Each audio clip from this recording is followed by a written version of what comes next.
We are still in Genesis, or resuming in Genesis.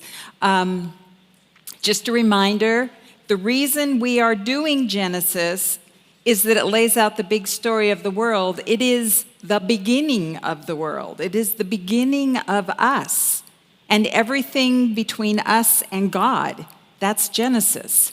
Who God is, who we are, why we're here, the problem of humanity, which is ultimately solved in Jesus, and God's solution for the problem of humanity. In Genesis, we find our identity as human beings and why we need to live in community. Can I say, I have seen so many good-hearted Christians who decided to remove themselves from community. It does not go well. We need each other. We need each other's gifts. We need each other's input. We need each other's prayer. So unless God has placed you in a cave by yourself, we need community. So, moving on. The title of my sermon is In the Moment, and we're going to be looking at Genesis 39 and 40. Last week, Pastor Kenneth introduced us to the story, basically, of Joseph. And so we're going to be continuing in that story. I read an article recently, and it was about how there's a reason why people like to watch movies over and over, or even whole TV series. They'll just watch them over and over. And the main reason is because they know what's going to happen. So it's not stressful. I get that. When I'm stressed and Lance puts on like some cop show, I'm like, oh no, I don't need any more reality. Thank you very much. You know, I'm just going to go watch Mr. Rogers or something, you know? So there is a reason behind that. There is a reason why we like to know the ending. We like to know what's going to happen and that it's going to get resolved. As we've gone through Genesis, we've gone through a number of stories. Noah is probably one of the most famous stories. Even people who aren't in church tend to know the story of Noah. But we tend to kind of jump through it because we know the ending. Oh yeah, God came and said there's going to be a flood. Build a ark, put the animals on. Flood ends, new world starts. Okay, but think about it. Think about it from Noah's perspective as he dealt with each moment in his life throughout that story. First of all, he was living in a world that was so corrupt, so evil, so sinful that God decided to destroy it. Now, I bet each of us can right now think of a place where we would not want to live right now because it's so violent, or the government is so corrupt, or people are starving, or it's just so bad. Okay, it was so bad in Noah's time that God said, I'm just going to get rid of it and start all over. And Noah and his family, his God-fearing family, are living in the midst of that. Secondly, everyone around them must have thought they were idiots. They're building this giant ship for apparently no reason. And I can't help but believe they treated them pretty badly. Noah and his family. Pretty bad. Lots and lots and lots of animals. Even if God miraculously herded the animals towards Noah and the ark so that he didn't have to go out and round them up, he's got all these animals that he is responsible for. And what happens if one of them dies? They're gone. They're extinct. No more. So he is responsible for these animals that are going to repopulate the earth, and he's got to feed them, and he's got to care for them, and I'm thinking that ark smelled bad. And then on top of that is the rain. And the rain starts, and it rains, and what happens? the world begins to flood and people begin to drown. And Noah and his family know what's happening out there. How do you deal with that? I mean, even if these people were mean, how do you deal with that? Were they banging on the side of the ark saying, let me in, let me in? What was happening? They lived through that. And then finally we come to the end where they're released onto the earth to repopulate the earth again.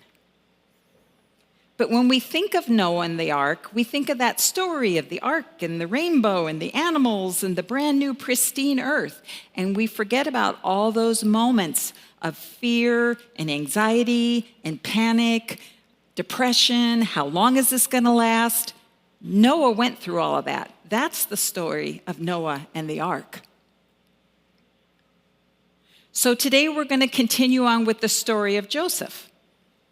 We began last week. Let me review a little bit. Joseph is the 11th son of Jacob. He has 10 older brothers that do not like him.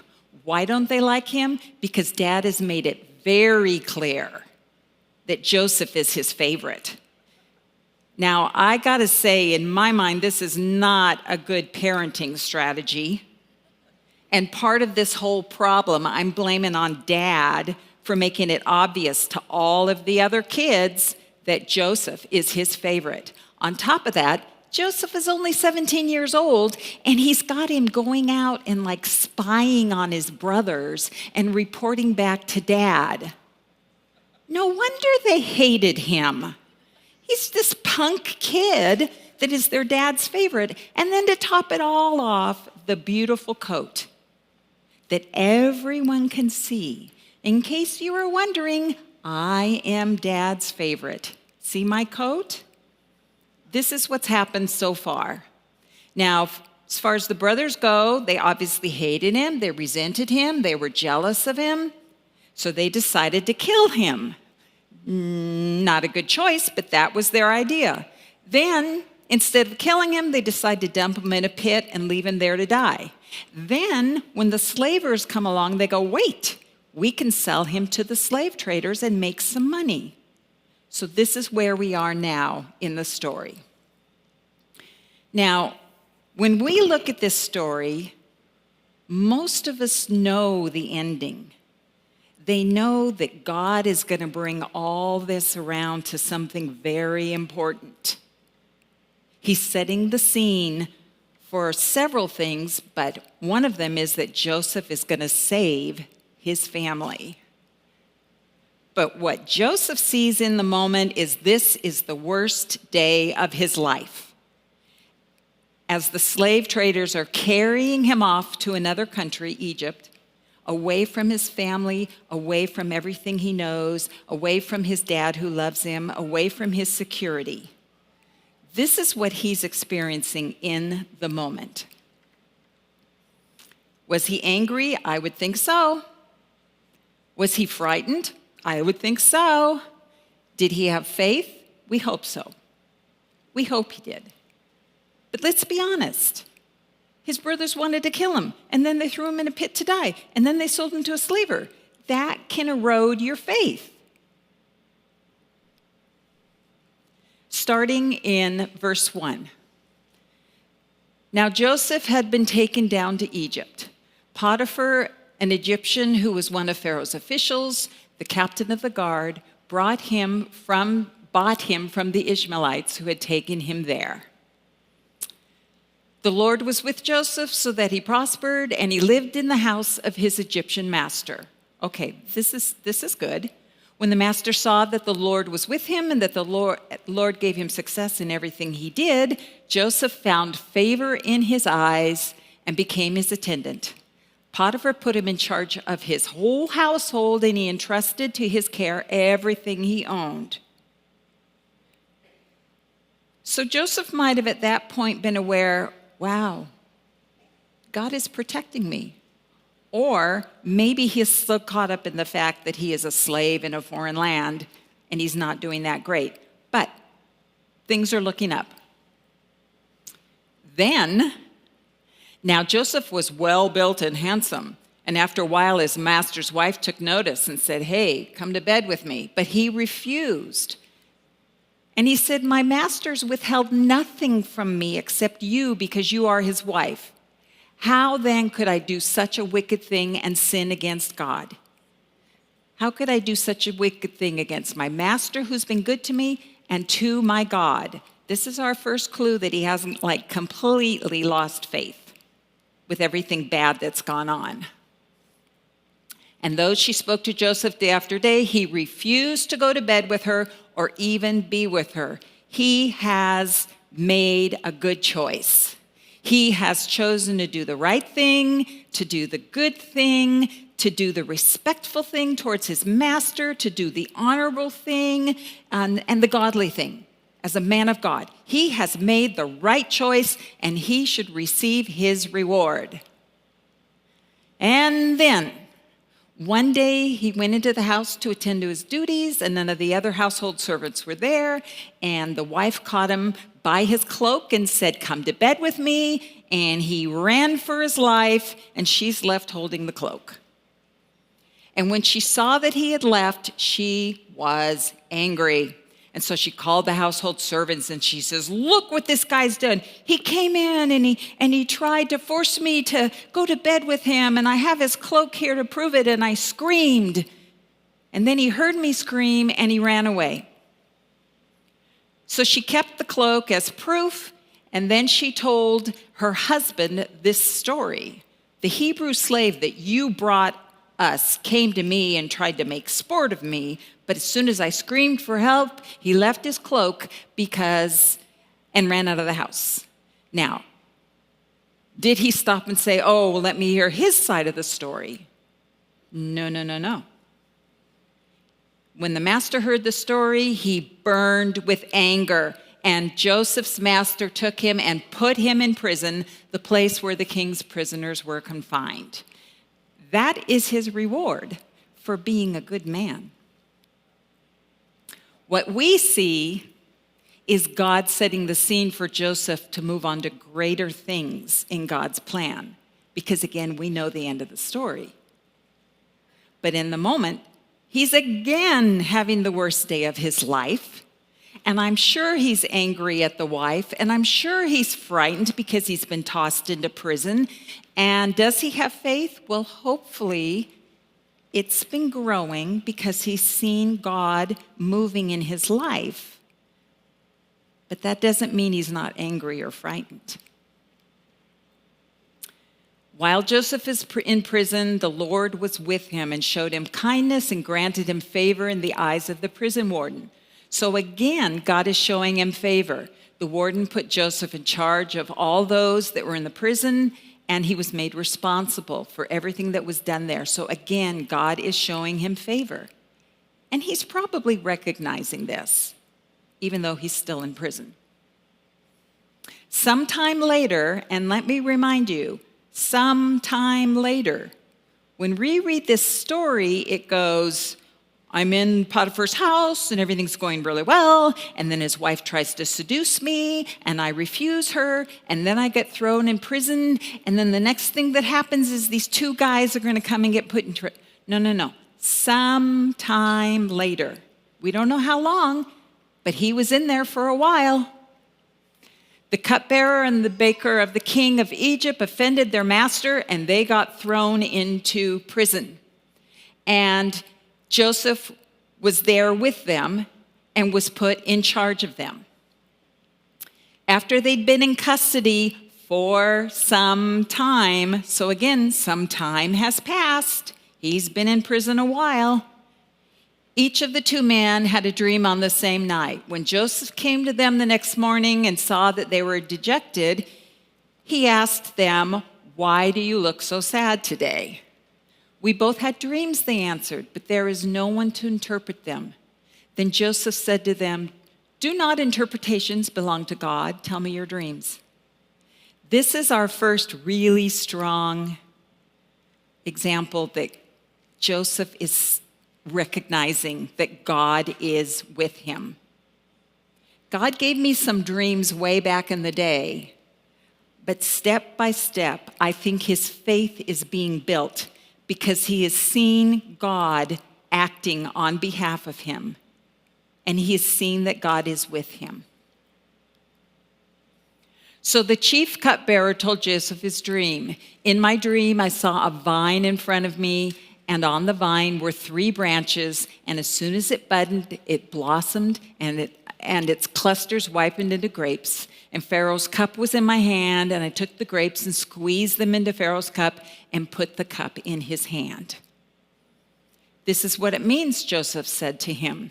The 3 branches are 3 days. Within 3 days, Pharaoh will lift up your head and restore you to your position, and you will put Pharaoh's cup in his hand, just as you used to when you were his cupbearer. Yay. Joseph's response is, I'm happy to do it. But when all goes well with you, remember me and show me kindness. Mention me to Pharaoh and get me out of this prison. I have done nothing to deserve being in this dungeon. That's not an unreasonable request. What we see is God providing a way to bring Joseph to the attention of Pharaoh, moving forward. But in the moment, what Joseph sees is hope upon hope. Maybe this is going to work. Maybe this is going to get me out. I'm just going to have to kind of anxiously wait and see what happens. Then the chief baker saw what Joseph had done, and so he said, I want to tell you mine too. On my head there were 3 baskets of bread. In the top basket were all kinds of baked goods for Pharaoh, but the birds were eating them out of the basket on my head. And unfortunately, Joseph says, this is what that means. Within 3 days, Pharaoh will lift off your head and impale your body on a pole, and the birds will eat away at your flesh.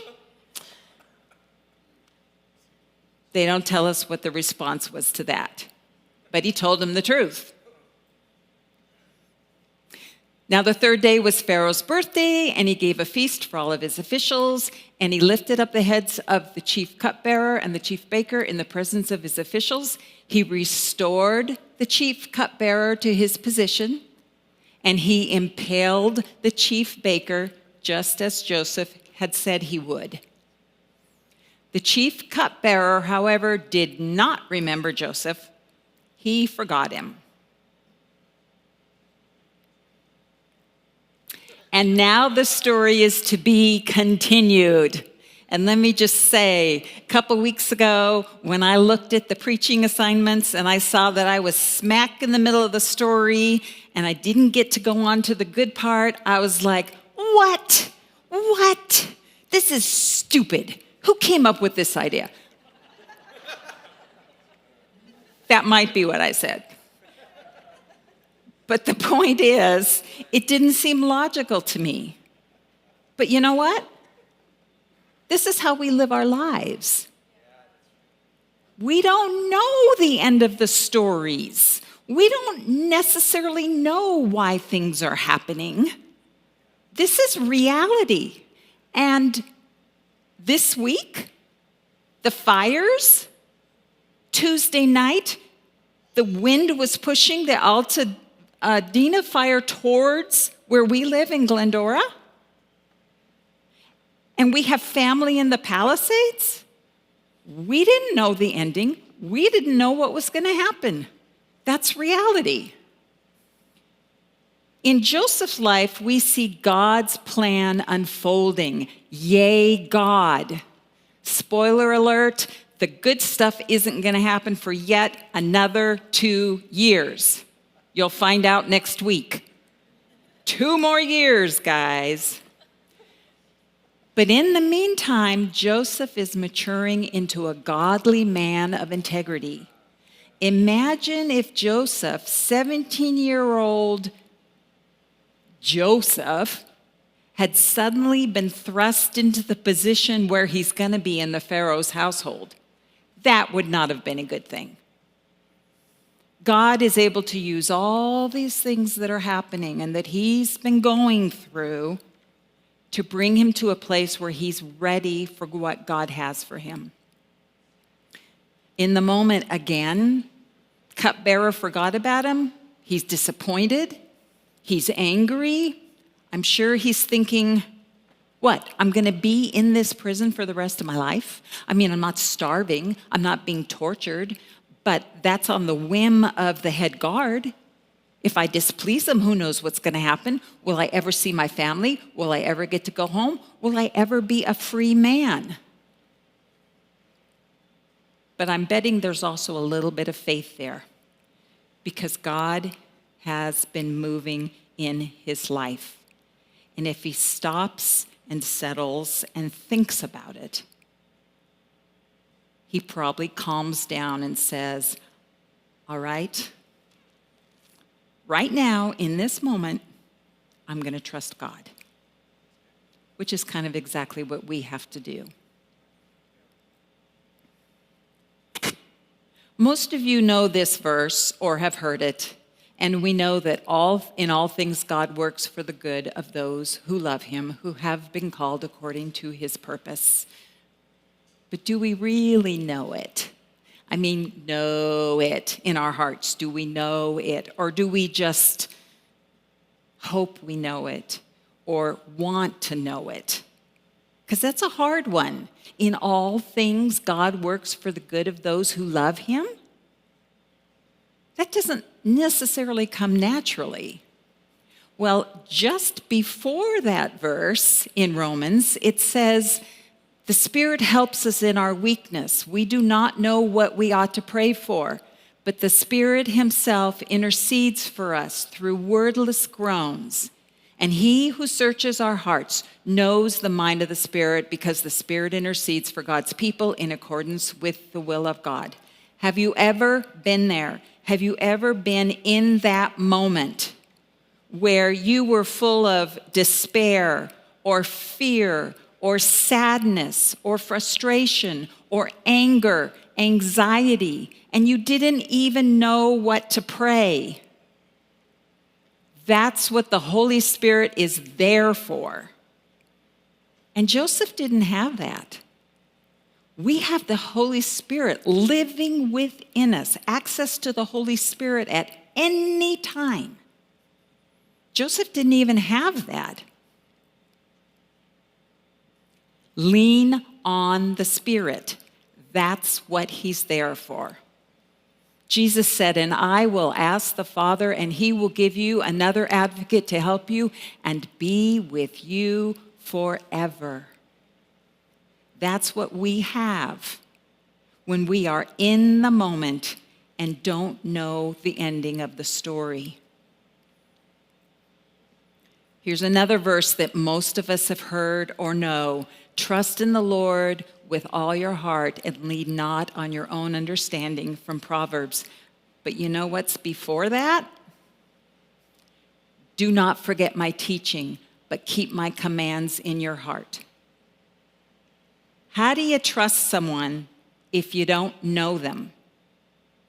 And how do you know someone unless you spend time with them and get to know them? In our case, we have the Bible. We can learn all about God in the Bible and all about what he wants and doesn't want, his commands, his teachings.